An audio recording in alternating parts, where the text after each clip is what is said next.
예, 우리는 이제 기독교 강요 사권 20장 8절입니다. 7절은 이제 생략하고 8절을 진행하도록 하겠습니다. 7절은 이제 제 블로그에 또 요약이 되어 있으니까 참고를 바랍니다. 8절의 제목은 이 땅 위에 하나님께서 여러 가지 통치 형체를 두셨다. 그리고 자기 땅에 주어진 정부 형태를 바꾸려는 태도는 바람직하지 않다. 이렇게 제목을 잡았습니다. 지금 이제 우리가 기독교 강요 사권 20장 시민 정부에 대한 칼빈의 견해를 탐구하고 있습니다. 그래서 이제 칼빈은 어떻게 이제 기독교 정부를 이해했는가, 이제 이런 거에 대해서 먼저 이해를 해야 될 것 같아서 기독교가 가장 마지막 부분이죠. 그 부분을 생각하고 있습니다. 우리가 칼빈을 생각하면 가장 중요한 거 먼저 생각해야 될 것은 이제 칼빈 당시는 이제 재정 일치 사회였다. 기독교 국가의 기독교 재정 일치 사회였다. 이걸 꼭 기억해야 한다. 이걸 말씀드립니다. 그렇기 때문에 칼빈은 기독교 그 국가의 왕 공무원들이 이제 크리스찬이라는 것을 너무나 당연하게 생각을 하고 그 크리스찬 왕이나 크리스찬 공무원이 어떻게 행동해야 될지 그거에 대해서 주문을 하고 있는 것입니다. 그러면 이제 우리는 우리의 대통령이나 우리의 공무원들은 크리스찬이 아니어도 되는 그러한 상황에서 어떻게 이제 이러한 정부를 이해해야 할지 이것도 그 관건이고요. 또 하나는 이제 우리 크리스찬들이 대통령이나 국가 공무원이 되려고 했을 때 어떤 자세가 되어야 될지 이러한 것을 한번 좀 더 균형감 있게 알려면 매우 이제 기본적인 정보들을 습득해야 하기 때문에 칼빈의 이제 기독교 강요에 있는 정부에 대해서 좀 더 긴밀하게 이해할 필요가 있겠다 싶어서 이제 기독교 강요를 이렇게 영상으로 담고 싶었는데 이제 가장 마지막 부분부터 이렇게 전개하고 있습니다. 이제 부족한 부분들은 이제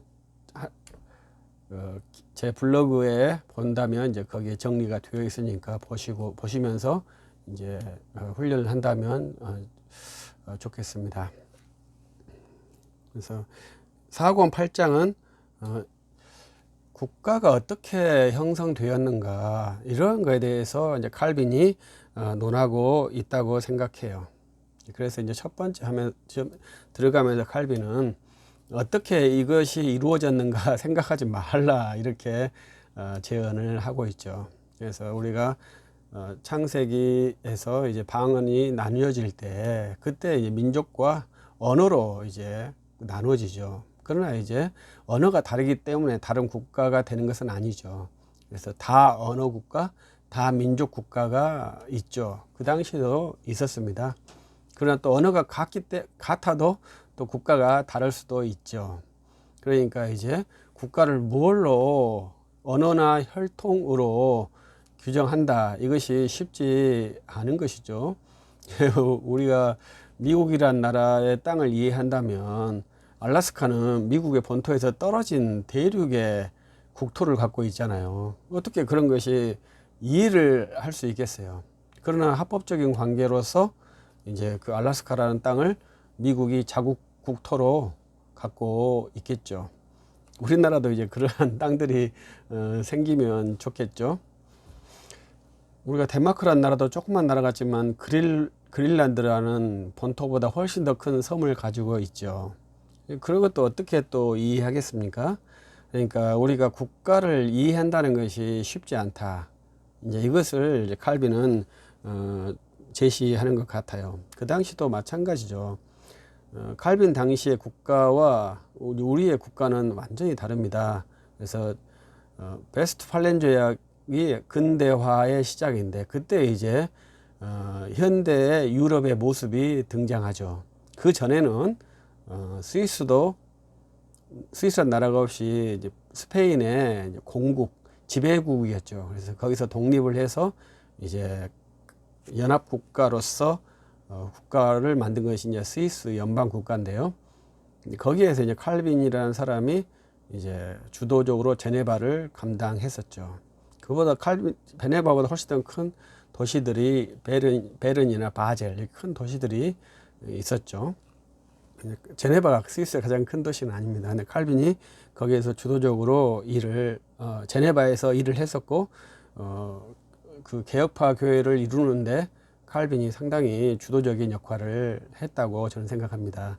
그것은 그 스위스 칸톤들의 사역자들을 연합시킬 때 이제 칼빈이 계속 인내하면서 자기 주장을 하지 않고 많은 개혁파된 주장들을 포용함으로써 이제 스위스가 연방 국가 체계로 될 수 있는 근거가 되었다. 이제 저는 그렇게 생각을 하거든요. 왜냐하면 쯔빙글리와 칼빈 생각이 같지 않거든요. 그러니까 쯔빙글리의 제자 블링거하고 칼빈의 생각이 같지 않아요.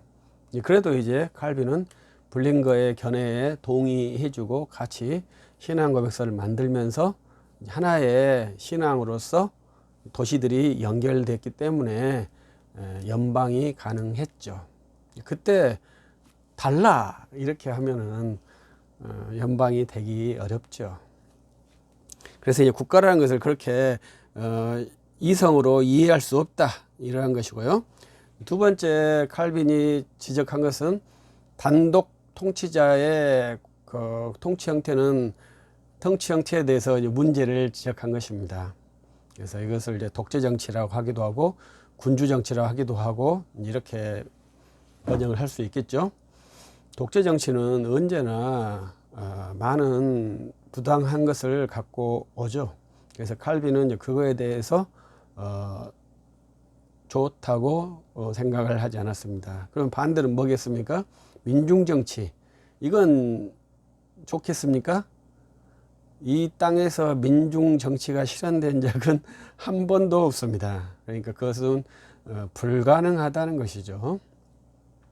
1535년에 민스터에서 제세례파들이 한번 2년 동안 정치를 실현했었죠. 그때 지도자가 없었겠습니까? 지도자가 있었죠. 그래서 민중이 통치한다는 것은 불가능한 것이죠. 그래서 언제든지 민중도 그들이 회의를 열어서 지도자를 선출해야 되는데 그 선출된 지도자가 권력 의지가 없이 지도자로 선출될 수 있겠습니까?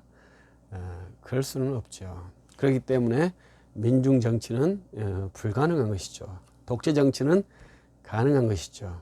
그러면 독재 정치는 가능하지만 폐단이 많고 민중 정치는 불가능하지만 이상적이고, 그럼 어떻게 하겠습니까? 이 두 개를 융합시켜야 된다. 그렇게 이제 제언을 한 것이죠, 칼빈이. 그래서 귀족 정치와 함께 민중 정치의 형태로서 정부를 제안하는 것이 이제 칼빈이 제안을 한 것이죠. 그래서 스위스 칸톤 같은 데는 이제 그런 형태로 운영이 됐죠. 그래서 소위의 대의회 이렇게 해서 귀족 정치로 그 도시를 운영을 했었죠. 그러니까 이제 도시만 운영할 수 있을 뿐이지 큰 거대한 나라는 또 그렇게는 운영이 안 돼요. 그렇기 때문에 연방을 했을 때는 또 연방 대표를 뽑아야 되는 것이죠. 그것이 쉽지 않은 것이죠. 그래서 칼빈은 이 땅에 있는 정치 형태는 언제든지 불완전할 수밖에 없다. 그러면 어떻게 할 것이냐, 이 불완전한 것을 어떻게 할 것이냐 했을 때 칼빈은 그 불완전한 정치 형태, 자기에게 있는 정치 형태를 하나님께서 주신 것으로 인정해야 한다. 이렇게 말하는 것이 칼빈이 말한 아주 정치의 특징이죠. 그래서 그것을 이제 우리가 어떻게 이해할지는 여러 가지 그 생각이 있겠죠. 그래서 이 부당한 세속 정부에 대해서 칼빈 같은 사람은 하나님께서 주신 유정자니 그의 명령에 순종해야 한다. 이렇게 제시를 하면서 세속 정부를 이해한 것이죠. 그러니까 칼빈 같은 사람은 굉장히 온유한 사람이죠. 그렇기 때문에 세속 정부에 대한 항의 표시보다 세속 정부에 대한 순종을 더 복종을 강조했어요.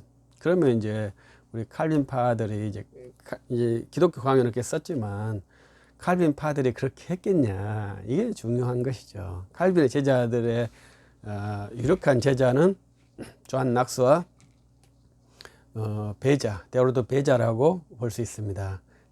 그것은 제네바 대학의 부조, 네 분의 부조가 있는데 파렐과 칼빈, 베자, 존 낙스 네 분이 형상으로 새겨져 있기 때문에 이제 그렇게 이해하고, 이제 대표적인 사람들이기 때문에 이제 그렇게 이해할 수 있을 것입니다.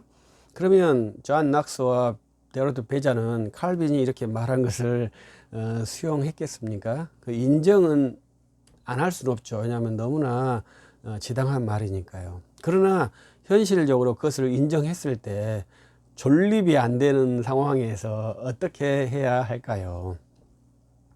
그래서 존 낙스는 1560년에 스코틀랜드에 돌아가서 스코틀랜드 신앙국을 만들고 거기에서 종교개혁을 주도적으로 했죠.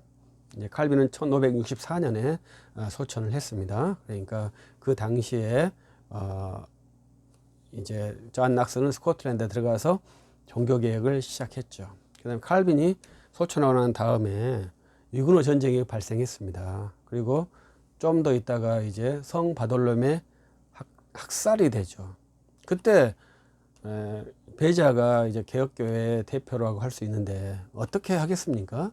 그래서 항거를 하면서 전쟁을 할 수밖에 없는 것이죠. 그래서 세속 정부와 이 개혁파 크리스찬들이 총을 들고 전쟁을 하는 것이 이제 종교개혁 후에 발생되었던 일들이죠. 독일에서도 30년 전쟁을 했고요. 프랑스에도 30년 전쟁을 했고요. 스코틀랜드에서도 전쟁을 했습니다. 그래서 그 모든 전쟁들이 유럽에서 신교와 구교라고 할 수 있는 그 세력들이 전쟁을 했었죠. 그러면 그때 누가 이겼겠습니까? 비겼죠. 모두가 다 이기지 못했습니다. 그래서 다 화약을 맺었죠. 특이하게 영국만큼은 천주교하고 전쟁을 하지 않았어요. 그래서 그러나 영국의 상황은 천주교는 안 된다, 이러한 상황을 가지고 있었습니다. 그래서 영국에는 이제 그 스코틀랜드와 잉글랜드가 전쟁을 했습니다만은 그들의 공통점은 천주교는 여기에 용납이 안 된다, 이러한 식의 논조는 가지고 있었죠. 그래서 이제 우리가 세속 정부와의 갈등에서 그때 당시는 그렇게 무력으로 신앙을 보호해야 할 그 시대였어요. 그러나 말했듯이 1648년 이후로는 무력으로 이제 자기의 세력을, 자기 오름을 증거하는 시대는 종료되었다고 보아야 합니다. 그래서 지금은 오직 학문으로만 자기의 정당함을 증명하는 그러한 시대가 되었죠. 그래서 이제 칼빈이 말한 그러한 국가의 형태, 이러한 것은 매우 학문적인 것이죠. 왜냐하면 국가가 어떻게 존재했는지 발생했는지 알 수가 없다. 그걸 알 수 있는 나라는 미국뿐이겠죠. 거의 모든 나라는 국가가 어떻게 발생했는지 모릅니다. 일본도 그렇고 대한민국도 모르죠. 중국도 당연히 모릅니다. 그러면 이제 그 국가에 우리가 살고 있는데 이 국가를 어떻게 운영을 해야 될까요? 천년 국가가 없잖아요. 우리나라에 천년 국가가 있죠. 로마도 천년 국가였나요? 천년 국가는 거의 없이 계속 국가는 이해협질선을 하면서 국경선의 변화, 이런 것들을 갖고 진행하고 있습니다. 그래서 이제 우리가 이 국가를 이해할 때 하나님께서 주신 그 기관으로 이해해야 된다. 이것은 이제 칼빈이 제시한 것이고 지금도 그렇게 수용해야 한다고 생각을 합니다. 이제 그것은 이제 플라톤적인 사고 중 하나거든요. 그것은 내가 서 있는 위치를 파악해야 된다. 이것이 지식의 기본이거든요. 내가 서 있는 이곳은 하나님께서 나를 보내신 장소다. 이 개념이 칼빈에게 있기 때문에 그 국가에 대해서 인정을 하는 겁니다. 국가를 인정하는 것이 아니라 나를 이곳에 보내신 하나님을 믿는 거예요. 그렇기 때문에 또 그 국가가 하나님의 기관이기 때문에 국가에 저항하지 말고 국가에 복종하라. 이렇게 가르치는 것이죠. 매우 특이한 것이죠. 그래서 근데 이 국가에 복종하라고 하면서 하는 말이 국가의 체계를 바꾸려고 하지 말라. 이러한 말이 의미심장하다고 생각합니다. 그것은 제세례파를 염두한 것이거든요. 제세례파는 현재 질서 체계를 전복시키고 다른 질서를 만들려고 하는 것입니다. 그래서 그것을 원천적으로 금지한 거예요. 그래서 그것을 이제 역성혁명이라고 하는데 그러한 것을 하지 말고 복종하면서 국가를 바르게 유지하도록 하라.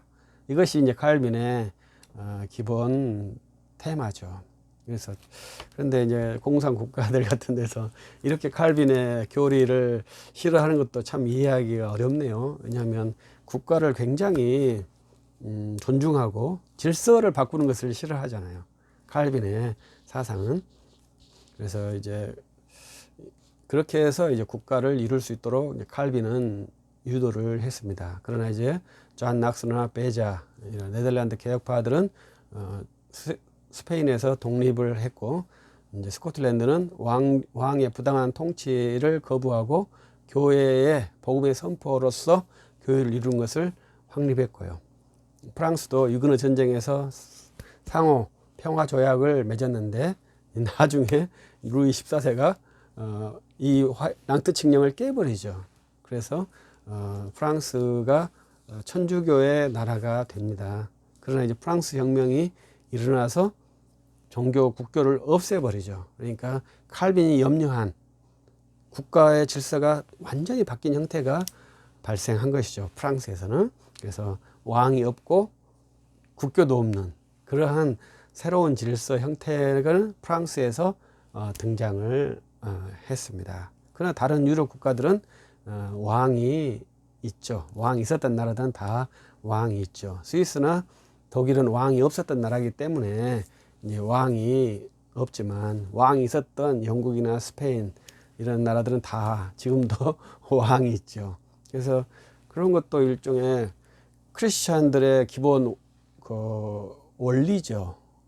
그래서 그것을 특별히 거부하지 않고 유지를 하는 것이죠. 그것이 이제 문화로 들어온 것이 이제 유럽 사회죠. 성경 말씀으로 들어온 게 아니고. 그래서 이제 우리가 국가는 하나님께서 만들어 주신 그러한 기관이죠. 그것은 어떻게 만들어졌는지 알 수가 없으니까요. 그리고 이 국가 체계를 바꾸려고 하는 것보다 국가 체계에 복종하면서 이웃들을 이롭게 하는 그러한 삶을 살도록 칼빈은 유도하고 있습니다. 그래서 여러분들이 이제 기독교 강요를 쭉 읽어보시면서 또 좋은 생각들을 독서의 산물들을 이뤄낸다면 좋겠죠. 오늘 읽었던 것은 기독교 강요 4권 20장 8절의 내용입니다. 감사합니다.